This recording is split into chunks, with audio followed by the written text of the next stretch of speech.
أحزان قلبي لا تزول حتى أبشر بالقبول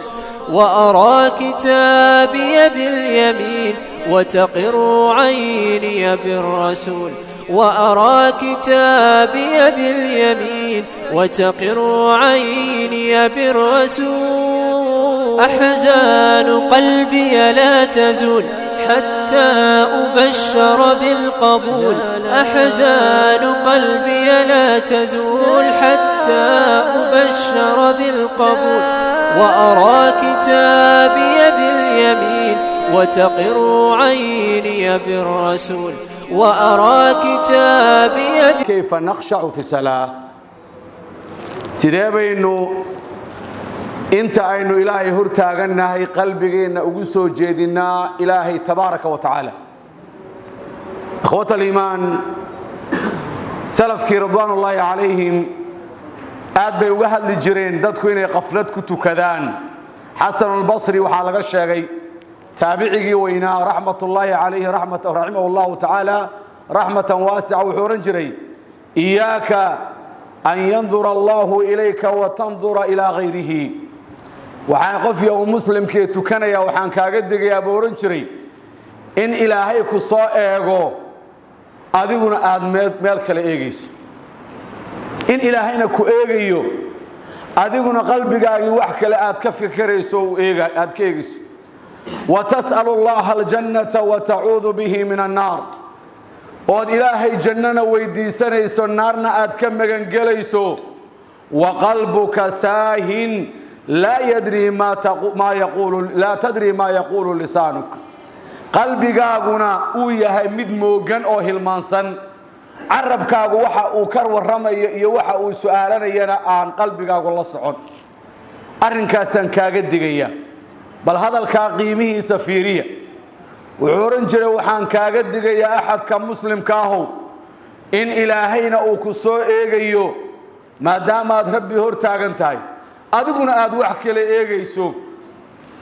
isla markaa ilaahay aad weydiisanayso markaa tukanayso janno naarna aad ka magan galayso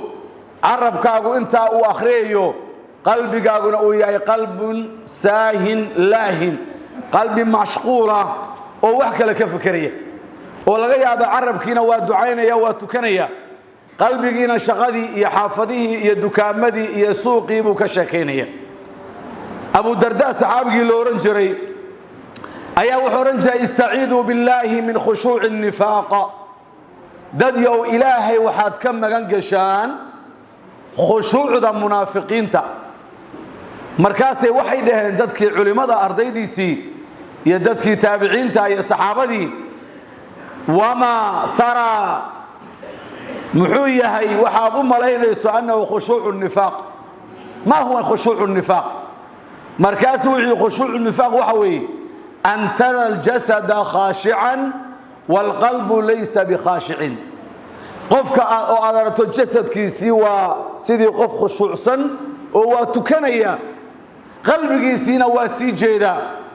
waa wax aniga iyo adiga iyo qof kasta oo muslim haystawi mowduucan markaan bilaabay xaqiiq waxaan idin ku yiri markaan anigu ogaaday baahida aan u qabo mowduucan ayaan go'aansaday inaan walaalahayga muslimiinta u soo bandhigo aan la wadaago xaqiiqatan sababta waxa weeyaan waa wax qof kasta uu baahan yahay waxa in badan oo inaga mid salaadii waa tukanaynaa laakiin waxa kala laba meelood jira inaga waxaynu akhriyayno salaadeena iyo rukuucdeena iyo sujuudeena iyo intaynu ilaahay tabaaraka wa taala aynu xusuusayna laba u qaybsayn wakadalika Abu Talha radiyallahu ta'ala anhu arrin ajab badan baa dhacday waqtigiisii soo salaad tukanaya beer uu leeyahayna ku dhuc tukanaya ayuu wuxuu arkay taa'ir shimbir yar oo geed qurux badan ka soo baxay oo geed kale oo markaa meesha ku yaala midho ka goosanaya oo aad iyo aad jawi yar oo aad u macaan beer midhaysan innaha uu ku dhuftay khalaas barwaaqadan iyo beertan iyo nimcadan iyo shimbirahan iyo waxaan duulaya baa qalbigiisii mashquuliyay falam yadri kam salla waxa uu sixi waayay intii uu tukaday fajaa ila al-mustafa sallallahu alayhi wa sallam وحوي من النبي عليه الصلاة والسلام وعي رسولك إلهيو هوشا صاد عضي صلاة دي دميد وحان كغا مشغولة بيرتن iyo quruxdeeda iyo shimbirkani waxaan dhex yaacaya laga bilaabo maadaama salaadaydii ay iga mashquulisay laga bilaabo saacadaas beertaasi waa sadaqa lillahi tabaaraka wa tacaala meel allaaliya meeshay kula muuqatana dhig baa nabigu buu yiri saxaabigaas beertiisi waxa la dib umuu soo gelin baa leeyahay hal maalin bay yar xoogaa geedaha iyo shimbiraha salaadii ka mashquuliyay qalbigiisii bay xoogaa yar qaadatay wuxuu go'aansaday inuu beerta ilaahay dartii u bixiyo tabaaraka wa tacaala bal waa dadkii saxaabadu walaalayaal si ahaayeen billahi calayk naftaada bal maanta waa ka mathal intee jeer baad salaada ku khushuucdaa intee jeer baad ka fikirtaa xaaladahaaga oo kale markaasaa nabigu calayhi salaatu wasalaam sadaqa ka dhigay beertii oo dadkii qaraabadiisa baa lagu wareejiyay waxa la yiri beertii Abu Talha dib umuusan gelin baa leeyahay waa halka mar ee uu arkay inuu salaadii ka mashquulisay waa ajabadan يعني waxay salafkii oran jiray ida ra'ayta as-salata thaqilatun alayka hadii aad aragto inay salaadu kugu culus tahay hatta walaw kanat nafila xitaa hadaad sunnayaasha ka caajisayso fa'alam anna fi qalbika nifaq waxaad ogaataa qalbigaaga waxa gashay nifaaqnimo xanuun baa ku haya qalbigaad ka jiran tahay salaadii baa kugu culus wa innaha lakabiratun إلا على الخاشعين أقول ولا ليال سيدا درادد أيها وحي أرنجر الداتك منافقين تا إلى وحي وإذا قاموا إلى الصلاة قاموا كسالى مركا أي صلاة دي ستاقان وحي استاقيان يقوه سنيا أو صلاة كل ارتهي أو صلاة نبسانيا أو صنياش أي ديبيسو أي مركا أي استاقيان وي سيدا درادد وحي أرنجر وإذا رأيت في قلبك هذا قلبك كأنت استبشارا وفرحا أو بشاري سنة يؤذ فرحسا مركز ثلاثة لجاره وثلاثة حصوصته وعرنجين فهذا دليل على قوة الإيمان أرنتاسي وحي علامة إيمان كأنه عافمات قبو وحوق بديهي وحويان وحي أرنجين السلف كسيد أبو الدرداء رضي الله تعالى عنه وأنكو قبلنا وحورنجري من فقه الرجل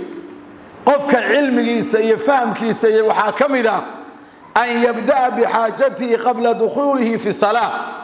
إنه وحل عليه وحي الدنا إيا حاجة إليه أوصي ميلكتو وأوصي قلتو إنتانو صلاة قلن ليدخل في الصلاة وقلبه فارغ سئو صلاة أقلو إيادو قلبه سسوجيدو وأكفارغ يعني وحكست أو مشغول لها إخوة الإيمان وعن سودر دار مينا كلمة عمر وعن 10 كينا شنطة دغمان تقول بجبيني عمر أياه وحليه رضي الله تعالى عنه يسوع منبر كصارن فهو على المنبر ذاتك مسلمين تأخذ بينه يا وحليه إن الرجل لا يشيب عارضاه في الإسلام وما أكمل لله تعالى صلاة وحير وحادع كرتا إن قفك garkiisa iyo dhinacyadiisa iyo dhafooradiisu ay cireystaan islaamka dhexdiisa isagoo aan hal salaada waligii dhameystirin waa Umar inuu cireysto ayaa laga yaabaa iyadoo aanu hal salaada dhameystirin buu markaas waxay yiraahdeen wa kayfa dhalika ya amir almu'minin say u dhici kartaa qof 60 sano 70 sano tukanayay وهل مرأة صلاة ما يسترين كيف يمكن سيدي بقول عيسى مركاسة وحيري لا يتم خشوعها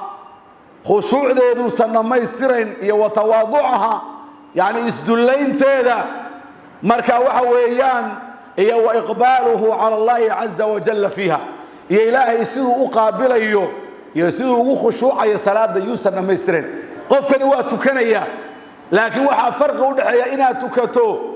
إيا إنا صلاة كو خشوع والله بقى الباب كليهن الله ينوافجيو وعشر كيني كيف نخشع في الصلاة الله ينفعه وصلى اللهم وسلم وبارك على نبينا محمد اللهم اغفر ذنوبنا واستر عيوبنا وتول أمرنا اللهم اجعلنا من الخاشعين